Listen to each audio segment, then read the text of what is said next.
Have you ever sat through a presentation full of data and charts, and 5 minutes later you couldn't remember a single number? But if somebody tells you a story about how a company went from struggling to successful, you remember it for weeks. Hi, I'm Thomas. Today, we're going to learn how to use storytelling in business presentations, pitches, and interviews. You'll learn a three-part story structure, when to use stories strategically, and how to balance the story with relevant data. Let's get started. Stories stick when data doesn't for three reasons. First, people remember stories 22 times more than facts alone. If you say we increased efficiency by 30%, people forget it. But if you say last quarter our team was drowning in manual reports, then we automated the process and saved 30 hours a week. That story sticks. Data informs, but stories really help to persuade people.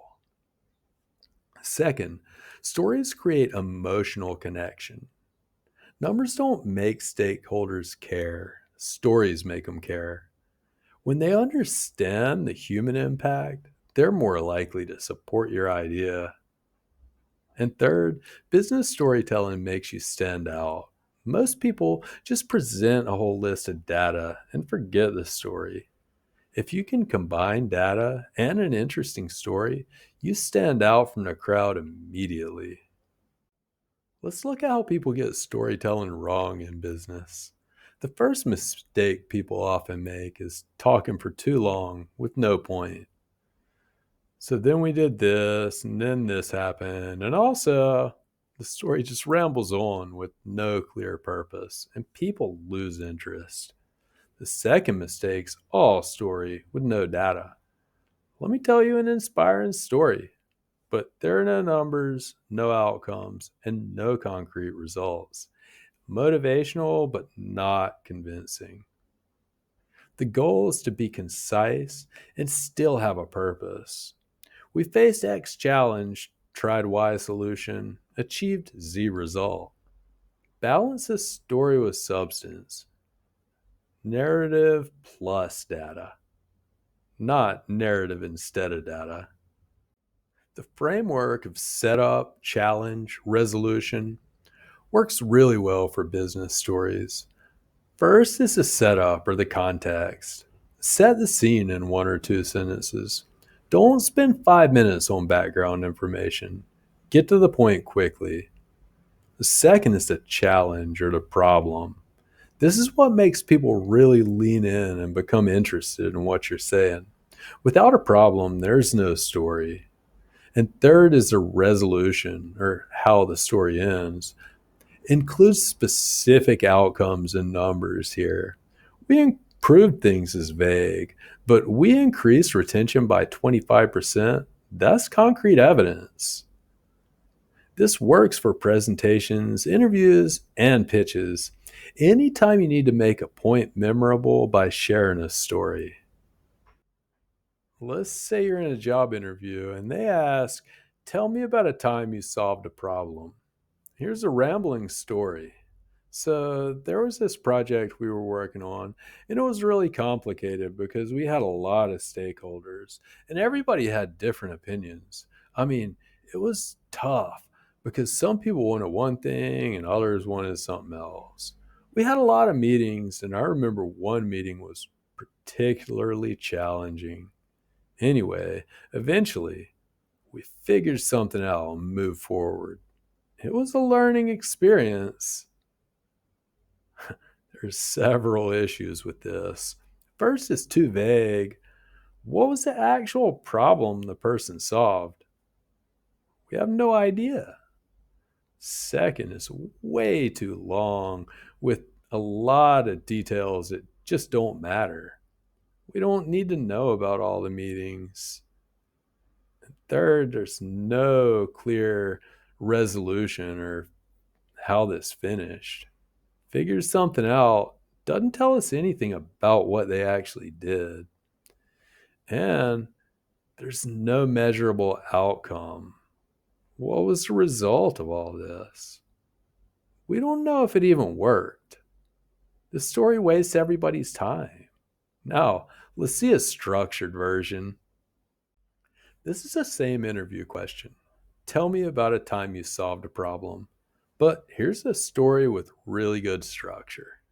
Last quarter, our customer satisfaction score dropped to 65%, and we were losing clients. I analyzed the data and discovered response time was the issue. We were taking 48 hours to respond. I proposed a new triage system that prioritized urgent requests. Within 2 months, we got the response time to 6 hours, and customer satisfaction increased to 88%. This is a much better story. We immediately understand that we're losing clients, and that's the issue. We know the problem was the 48-hour response time. We also know that we proposed a triage system to fix this problem, and we can see the impact is that now we have a much better 6 hour response time with 88% satisfaction rates, and that is great. The story is great. It's only 30 seconds, but it's memorable and it's really convincing. Let's look at some good opportunities to use storytelling in your business life. In presentations, you can open with a story to hook attention. You can use customer stories to show problems. Let me tell you about a client we worked with. I bet you've got some stories about that. In job interviews, you can use stories for the tell me about a time questions that they like to ask so much. In my last role, I faced a situation where, in pitches and proposals, you can show the problem through a real scenario. Last year, Company X lost $500,000 because, and for persuasion, stories make abstract ideas a lot easier to grasp.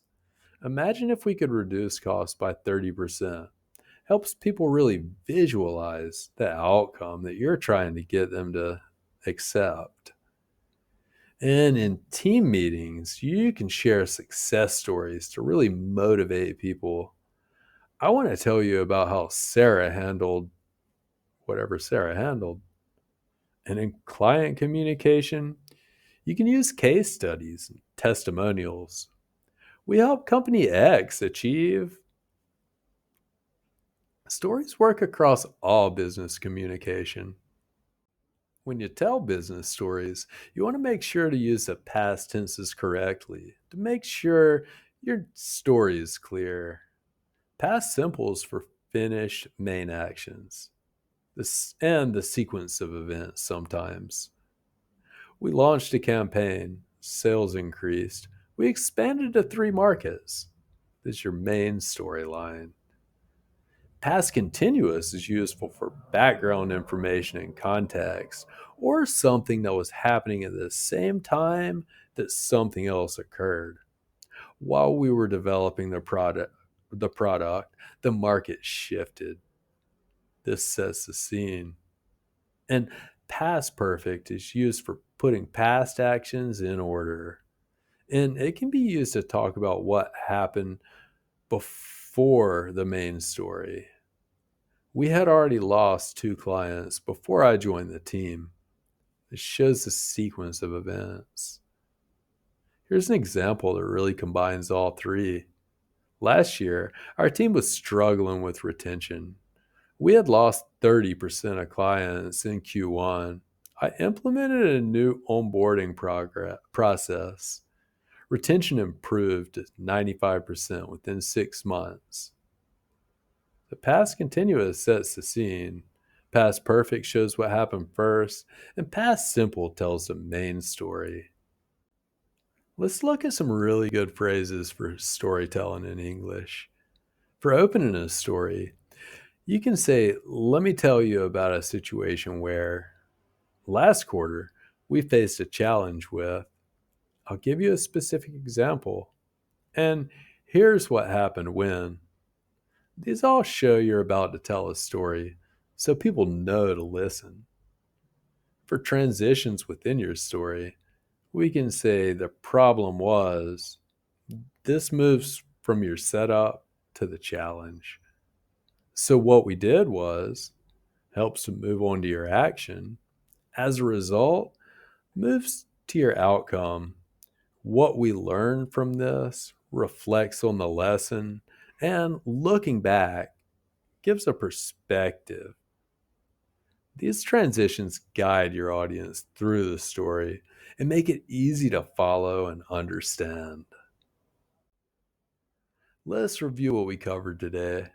First, use the three-part structure. Setup gives context, challenge presents the problem, resolution shows the outcome with numbers. This framework works pretty much every time. Second, keep it concise. Business stories should be 60 to 90 seconds. Don't ramble on, just get to the point. And third, balance the story with real concrete data. Use narratives to make data memorable, not to replace it. 30% increase is stronger than significant improvement. Combine the story with real specific numbers. If you can become a good storyteller, you can be the most powerful person in the room. This week, prepare 3 business stories using the setup, challenge, resolution structure. One about solving a problem, one about a success, and one about learning from a mistake. Practice telling them in 60 to 90 seconds. Tell us your stories in the comments too. If this video was helpful, give it a thumbs up and subscribe for more business English lessons. New videos every Wednesday. Thanks for watching, and I'll see you next time.